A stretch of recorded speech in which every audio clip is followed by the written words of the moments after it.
আসসালামু আলাইকুম। Popular software পক্ষ থেকে আমি মোহাম্মদ আসাদুল্লাহ গালিব সবাইকে আন্তরিক শুভেচ্ছা ও অভিনন্দন জানাচ্ছি। আজকে সিএসএস কোর্সের 26তম পর্ব নিয়ে আপনাদের মাঝে হাজির হয়েছি। তো যারা পিছনের পর্বগুলো মিস করেছেন আমাদের চ্যানেলে ঢুকে পিছনের পর্বগুলো দেখে নিতে পারেন। তো চলেন আমরা আমাদের আলোচনা শুরু করি। তো ব্রাউজারে যা দেখতেছি এটা মূলত গত পর্বের ক্লাস, অর্থাৎ আমরা সিএসএস প্লট নিয়ে আলোচনা করেছিলাম। তো আজকে খুবই একটি ইম্পর্টেন্ট জিনিস নিয়ে আলোচনা করব, তা হলো সিএসএস কম্বিনেটর।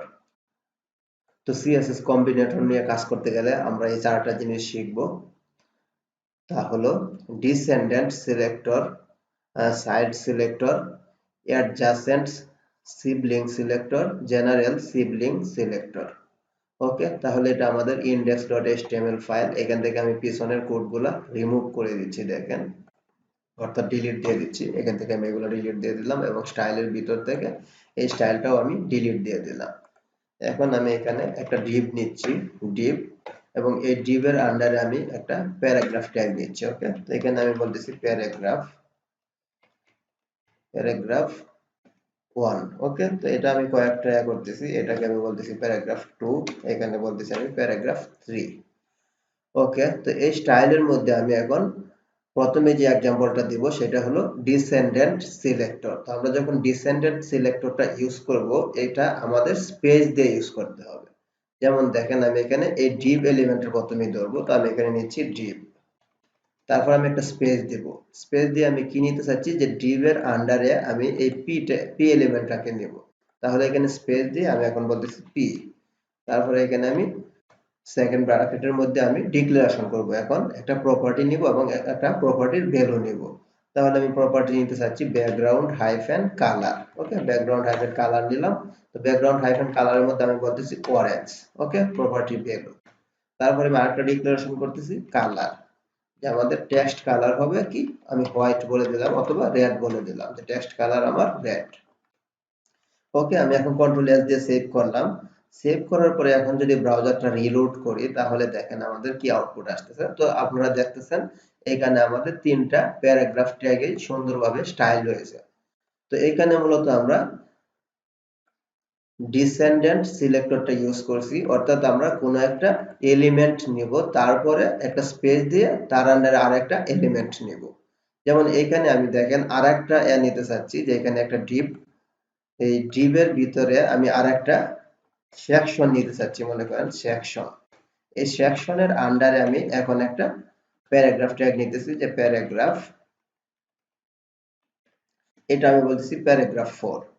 এখন আমি এটাকে কিভাবে ধরবো দেখেন। তো আমি চাইতেছি ডিসেন্ডেন্ট যে সিলেক্টরটা আছে এটার মধ্যে আমি ইউজ করব। তাহলে আমি এখানে দেখেন কিভাবে ধরবো। এখানে আমি নিলাম ডিভ, তারপরে আমি কি করব, এই সিলেক্টরটা নিব। ডিভের পর আমি এখানে দিলাম স্পেস দিয়ে সিলেক্টর, তারপরে আমি এখানে বললাম পি। এখন আমার যে কাজটা হবে, এই তিনটার মধ্যে কিন্তু এখন আমার কাজ, সিলেক্টর কাজ করবে না, অর্থাৎ সিএসএস কাজ করবে না। কাজ করবে মূলত আমার এই দুইটা প্যারাগ্রাফ ট্যাগের মধ্যে। কারণ আমি এখানে বলে দিয়েছি ডিভ, এই ডিভটাকে প্রথম ধরলাম, তারপর আমি এই সেকশনটাকে ধরলাম এটা, তারপর আমি এই সেকশনের আন্ডারে আমি ডিসেন্ডেন্ট যে সিলেক্টরটা আছে এটা আমি ইউজ করলাম, অর্থাৎ স্পেস দিয়ে এই পিটা আমি বলে দিলাম। এখন কন্ট্রোল এস দিয়ে দেখেন আমি সেভ করলাম। সেভ করার পর যদি ব্রাউজারটা রিলোড করি, তাহলে দেখেন যে আমাদের প্যারাগ্রাফ ট্যাগ 4 এবং নিচেরটাও আমি 4 রাখছি মূলত, তো এটা আমি 5 করে দিতে পারি। তাহলে এই দুইটা জিনিস আমাদের চলে আসলো। তো আশা করি জিনিসটা আপনারা বুঝতে পারছেন। তো এইভাবে আমরা এক একটা এলিমেন্ট ধরে ধরে অনেক ভিতরে পর্যন্ত যাইতে পারবো। তো এটা হলো আমাদের যখন স্পেস দিয়ে ইউজ করব, সেটা আমাদের সিএসএস কম্বিনেটর এর ডিসেন্ডেন্ট সিলেক্টর। তারপর আমি যে সিলেক্টরটার এক্সাম্পল দেব সেটা হলো আমাদের চাইল্ড সিলেক্টর। তো চাইল্ড সিলেক্টর কি, অর্থাৎ আমি যে সিলেক্টরটার আন্ডারে অপর আরেকটা সিলেক্টর নিব, সেটা মূলত চাইল্ড সিলেক্টর। আর যখনই আমরা চাইল্ড সিলেক্টরটা ইউজ করব, সেটা আমাদের স্পেস হবে না, এখানে আমাদের একটা গ্রেটার দেন চিহ্ন ইউজ করতে হবে, যে এই চিহ্নটা। তাহলে দেখেন আমি এখানে বলতেছি ডিভ, তারপরে স্পেস দিয়ে আমি বলতেছি, স্পেস না দিয়ে আমি এখানে গ্রেটার দেন চিহ্ন দিলাম, দিয়ে আমি এখন পি বলতেছি। তাহলে আমার যে কাজটা করবে, এই তিনটা প্যারাগ্রাফ ট্যাগের মধ্যে এখন এই স্টাইলটা হবে মূলত। কারণ আমি এই ডিভটা নিলাম, এই ডিভটা নেওয়ার পরে আমি এখানে এই প্যারাগ্রাফ তিনটা ট্যাগ কাজ করবে। এখন আমি দেখেন ব্রাউজারটা রিলোড করতেছি। করার পর দেখেন আমার এই তিনটা কাজ করলো। এখন আমি চাচ্ছি যে না, এই ডিপটার আন্ডারে আমি এই সেকশনটা নিব, তারপর আমি এই চাইল্ড সিলেক্টরের যে গ্রেটার দেন চিহ্নটা আছে এটা ইউজ করব। তাহলে আমি একইভাবে এটা কপি করব, কপি করে এখানে আমি জাস্ট স্পেস দিয়ে আমি এটা দিয়ে দিলাম। এখন যেটা হবে, এই ডিপ এলিমেন্টটাতে প্রথমে ঢুকবে, ঢোকার পরে সেকশন যার একটা এলিমেন্ট আছে এটাতে যাবে, তারপরে এখানে চাইল্ড সিলেক্টর গ্রেটার দেন চিহ্ন তারপরে পি। এখন আমার এই দুইটা পির মধ্যে কাজ করবে। যেমন আমি কন্ট্রোল এস দিয়ে সেভ করলাম, করার পরে এখন যদি ব্রাউজারটা রিলোড করি তাহলে আমরা দেখতেছি এই নিচে দুইটা কাজ করছে। তো আশা করি জিনিসটা বুঝতে পারছেন। তারপর আমি যে এক্সাম্পলটা দিব এটা হলো আমাদের অ্যাডজাসেন্ট সিবলিং সিলেক্টর, আর এটাকে আমরা প্লাস দিয়ে প্রকাশ করব। তো এটার কিরকম কাজ দেখেন। তো যখনই আমি অ্যাডজাসেন্ট সিবলিং সিলেক্টরটা ইউজ করব, তখন আমাদের দিতে হবে প্লাস চিহ্নটা। তো এখানে দেখেন আমি একটা ডিভ নিয়েছি, এই ডিভের পরে যদি আমি এই প্লাস চিহ্নটা ইউজ করি, দেখেন আমি এখানে বললাম যে প্লাস, প্লাস দিয়ে আমি যদি পি দেই তাহলে আমার আউটপুটটা কি আসবে দেখেন। এখানে আমি এটা রিলোড করলাম, রিলোড করার পর আমার কোনো আউটপুট আসবে না মূলত, কারণ এটা যেটা কাজ করবে, আমরা যে ডিভটা নিব এই ডিভের পরে যে পিটা থাকবে বা যে এলিমেন্টটা থাকবে, যেহেতু আমি এখানে বলছি যে ডিভ তারপরে প্লাস পি, তার মানে অ্যাডজাসেন্ট সিবলিং সিলেক্টর প্লাস দিয়ে আমি বুঝাইছি। তো এর ডিভের পরে আমি যে পি নিব সেটা মূলত স্টাইল হবে। যেমন আমি এখানে একটা প্যারাগ্রাফ ট্যাগ নিচ্ছি, তো এটাকে আমি বলতেছি প্যারাগ্রাফ 6। ওকে, এখন আমি কন্ট্রোল এস দিয়ে সেভ করলাম, তাহলে এই প্যারাগ্রাফ 6টা এখন আমার স্টাইল হবে। দেখেন এটা স্টাইল হলো। তারপরে যদি আমি আরেকটা স্পেস দিয়ে আরেকটা নেই, তাহলে আমি এটাকে বলতেছি প্যারাগ্রাফ 7। 7 নেওয়ার পরে এখন যদি কন্ট্রোল এস দিয়ে সেভ করি এবং ব্রাউজার রিলোড করি, তাহলে দেখেন আমার 7টা কাজ করতেছে না।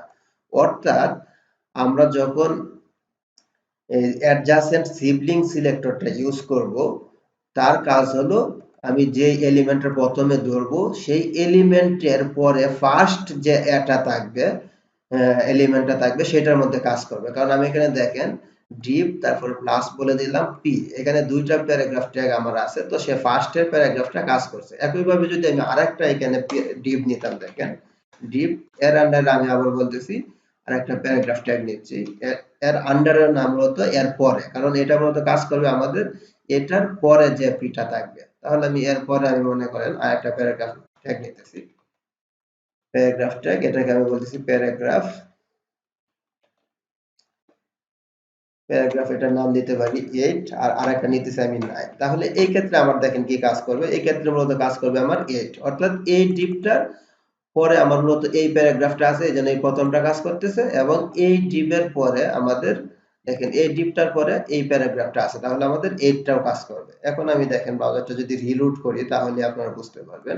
ব্রাউজারটা রিলোড করলাম, এখন দেখেন আমার 8টা কাজ করছে।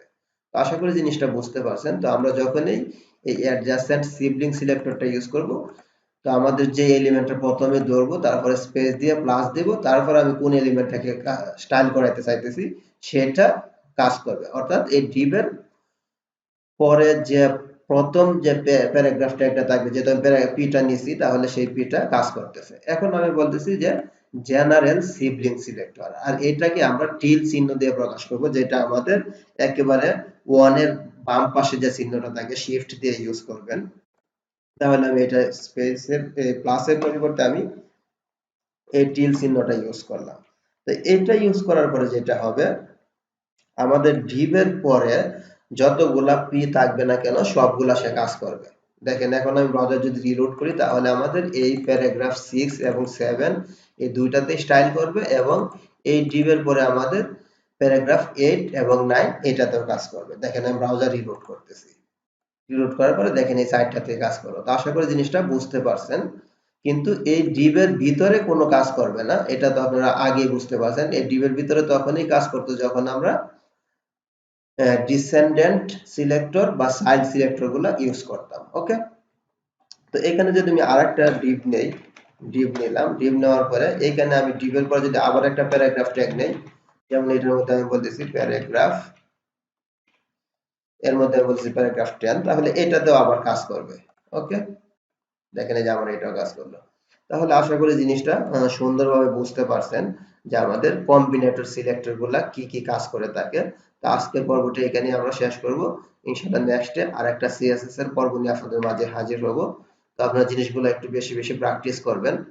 আর পর্বগুলো ভালো লেগে থাকলে অবশ্যই লাইক এবং কমেন্ট করবেন। তো সবাই ভালো থাকেন, সুস্থ থাকেন, এই কামনায় বিদায় নিচ্ছি। আল্লাহ হাফিজ।